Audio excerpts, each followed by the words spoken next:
थेलामारा दखरा दुलाराय बर' फरायसा आफादनि खुंगा 32थि जथुम्मानि नैथि सान। सनितपुर जिल्ला दुलाराय बर' फरायसा आफादनि बेन्दोंआव थानाय थेलामारा दखरा दुलाराय बर' फरायसा आफादनि खुंगा 32थि जथुम्मानि दिनै नैथि सान। बे नैथि साननि गिबि हाबाफारि बायदियै आफादारि फिरफिलाखौ बिरहोयो थेलामारा दखरा दुलाराय बर' फरायसा आफादनि आफादगिरि मुस्रि मिलन बसुमतारिया।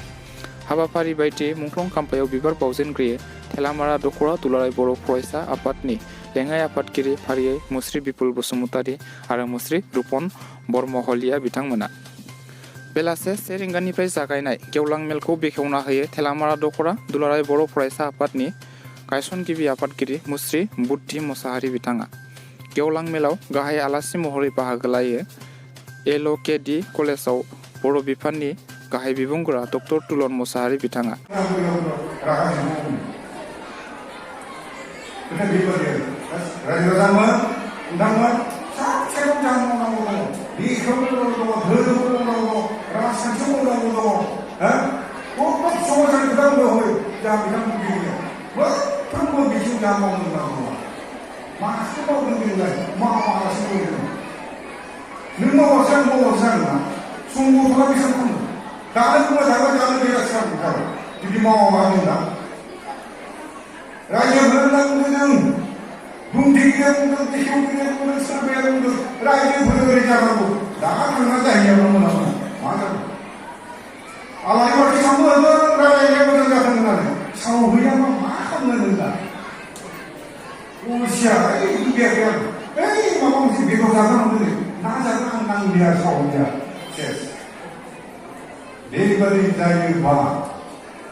थि बुंथिगिरि महरै बाहागो लायो दुलाराय बर' फरायसा आफादनि लोगो गाहाय नेहाथारि मुस्रि खोरोमदाव औवारि बिथां। भारतनि संबिजिराव 8थि सिदुलाव हाबबाय।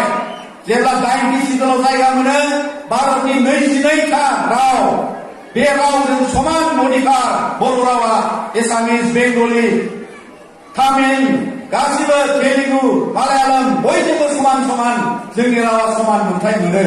आरो बेनिखायनो बेयाव आसामाव बर' बिजोङा आरो बर' रावा रावनिबो गाहायाव गैया। आरो बेखायनो जों आसामखौ खावलायदों जे जोंनि बर' रावा दिनै अफिसियेल राव हिसाबै फोसावजानांगोन। आरो बे नङाब्ला दिनै जोङो जुडिशियेल एन्ट्रेन्स एग्जामाव बर' भाषाजों लिरनो मोनैनि थाखाय 50 नम्बरनि परिखा होनो मोनैनि थाखाय जोङो माने बेवहाय बर'नि अफिसार ओंखारा। जोबोद दुखुनांथाव। दा ओंखायनो गोबां खहा जायो। जों बे रावनि जे सोमावसारनाय आसामाव बर' बिजोंखौ लानानै, बर' लेंगुवेजखौ लानानै जोङो बेखौबो दुलाराय बर' फरायसा आफादा गोग्गोमैनो लांबाय थागोन।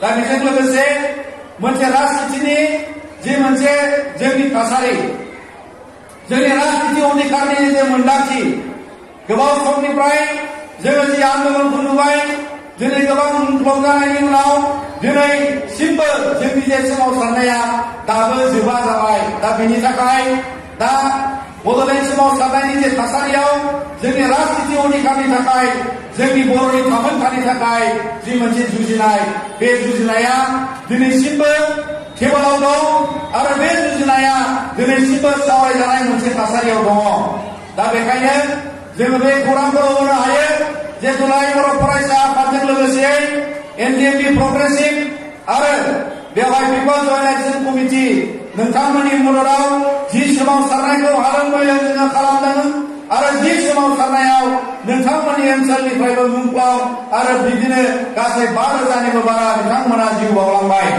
आरो बिनि थाखायनो बे मोनसे आद्रा मिजिं बे मोनसे जोंनि गेदेर मिजिं आरो बे गेदेर मिजिंखौ जोङो थाबैनो भारत सरकारा जोंनि थाखाय माबा मोनसे मोजां मोनसे राहा लामानि गेजेरजों सुस्रांनानै होगोन होननानै जोङो बेखौ मिजिंथिदों दिनै नोंथांमोननाव आलासि फैनो गोनां गाहाय नेहाथारिमोन बिथांमोना दिल्लीयाव दाखालिनिफ्राय दंहैयो बेबायदि मोनसे भारत सरकारजों सावरायनाय सोलिगासिनो दङ जे बर'नि जेंनाखौ जोबथा महर लाबोनो थाखाय बिथांमोना सावरायनायाव बाहागो लानो थांदों आरो बिनिखायनो बिथांनि बदलै आं बेयाव नोंथांमोननि ओनसोलाव सफैदों दा दिनै बे मोनसे अधिकारखौ लानानै बे मोनसे लोगोसे ओनसोलनि गोबां मेलेमजिबियारि समाज सिबियारि फोरोंगिरिफोरा बाहागो लायो मख'जाथावदि बे गेवलां मेलाव बानजाय आफादनि दारै सेबखांजानाय बिसम्बि रिफिनायखौ बेखेवना होयो शहीद मनिराम एकाडेमिनि गाहाय फोरोंगिरि मुस्रि